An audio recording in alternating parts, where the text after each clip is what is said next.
Hi, Clyde Gaw here. Welcome to room 1214.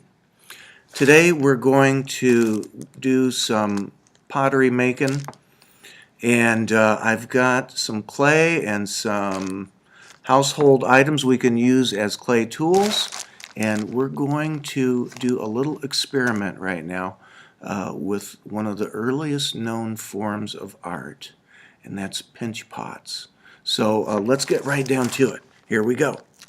So I've got here a little bag of clay. There's about 10 pounds of clay in here, and I'm just going to reach inside here and grip and rip some clay.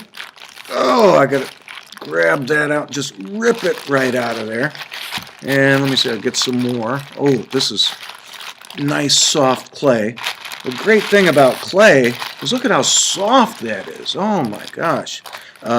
I wonder what the ancient people would have thought when they first discovered clay. So I've got my ball of clay right here, and it comes from the factory nice and soft.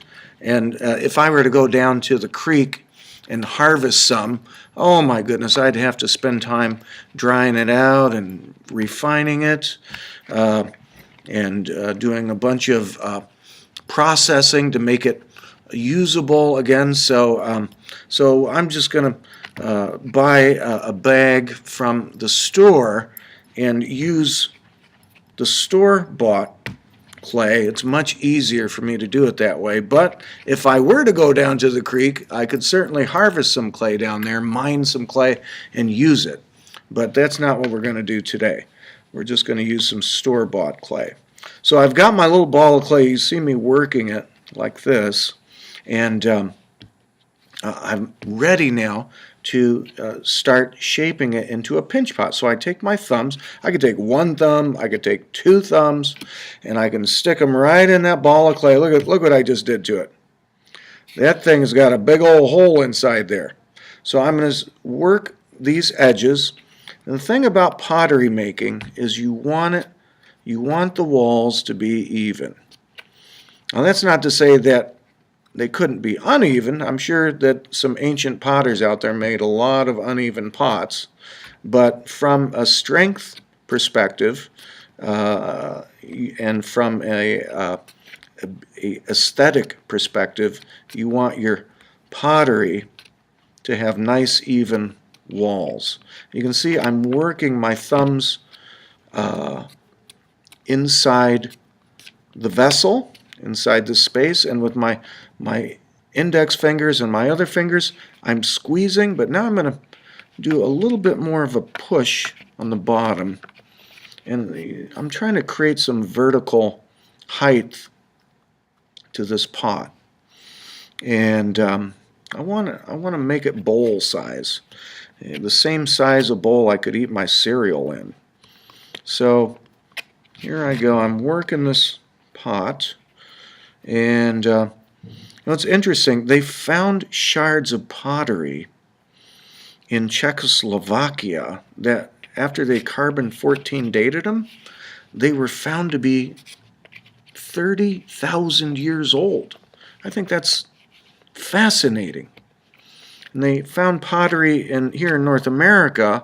The oldest known pottery shards were found in Georgia, and those were carbon-14 dated to be around 4,000 years old. So that's pretty old. So, and the fascinating thing about the pottery that they found from the ancient people was they were decorating the surfaces. So I've been working on this for about a minute or two now, and look what I've got so far. I took a solid ball of clay and I created a nice little bowl out of it. And of course you can see I got fingerprints, handprints all over it. Now some people like that look, but I like a smooth look. I like a smooth look.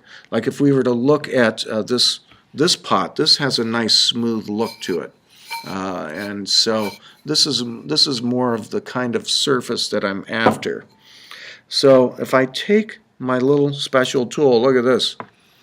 You know how much this cost me? About two pennies. So if I take this tool and I can start to use my hand and I can support one side of the pot and keep rotating through like that with my spoon. I can smooth that out. And guess what? I can use the same technique on this side. And I can also use the handle.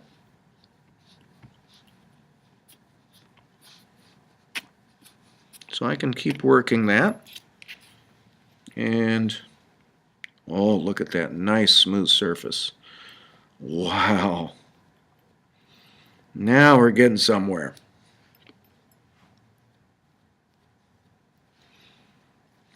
Now I'm going to get out my all-time favorite clay tool here in a minute. Keep rotating my pot while I'm working it. And now we're going to do a little bit of refining. Ooh, look at this so far. Now I'm going to take my, look at this tool. Guess what this used to be? This is my all-time favorite. So I'm going to take this now and I'm going to trim that top edge. Look at that.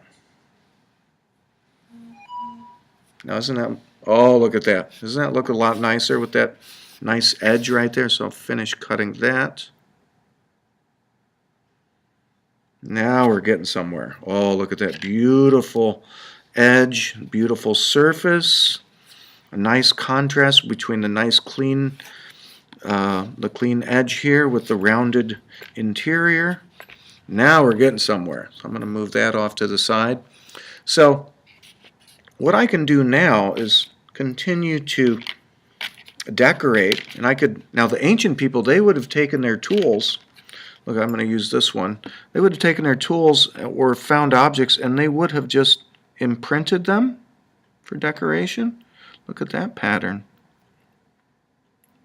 I could keep going like that.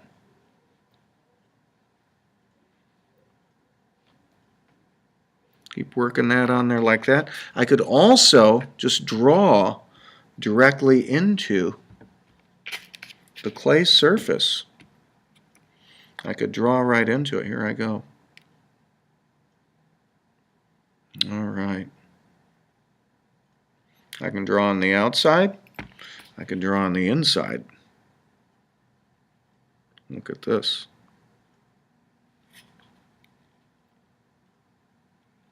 All right, now we're getting somewhere. Whoa. Infinity sign.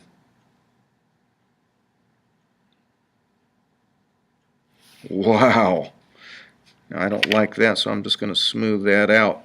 Look what we've got so far. Now I could also add some more things here if I wanted to. I could keep carving in there. I could add some slips or some glazes to it.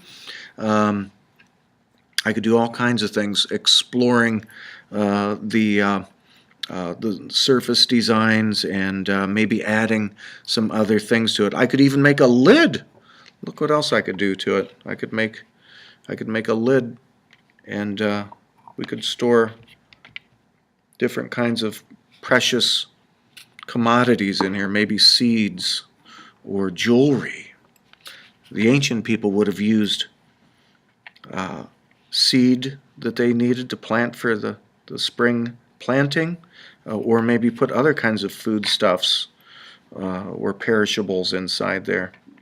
So, all right, I'm going to keep exploring with decorating my pots. I wonder what will happen if you try this.